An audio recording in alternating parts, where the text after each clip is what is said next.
அல்லாஹ்வுடைய தூதர் ஸல்லல்லாஹு அலைஹி வஸல்லம் மிக முக்கியமான நிகழ்வை எம்முடைய வாழ்வின் படிப்பினைக்காக எடுத்துச் சொன்னார்கள். அல் ஜுரைஜ் மிகப்பெரிய வணக்கசாலியாக ஒரு மனிதர் வாழ்ந்தார். தன் மகன் மீது கொண்டுள்ள பாசத்தில் அந்த தாய் 3வது நாளும் வருகை தந்து யா ஜுரைஜ் யா ஜுரைஜ் என்று அழைத்தார். வெளியில் நின்று கொண்டு அப்போதும் தொழுது கொண்டிருந்தார் ஜுரைஜ். அல்லாஹ் என் தாயா என் தொழுகையா?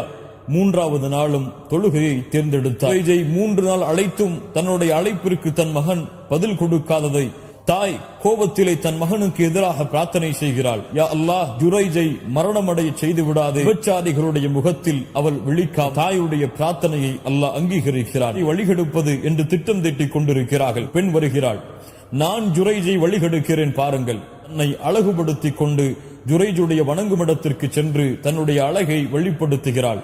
ஆனால் ஜுரைஜோ அல்லாஹுவை அஞ்சியவர், எடுத்தும் பார்க்கவில்லை. பல நாள் அந்த பெண் முயற்சி செய்து கொண்டே இருக்கிறாள்.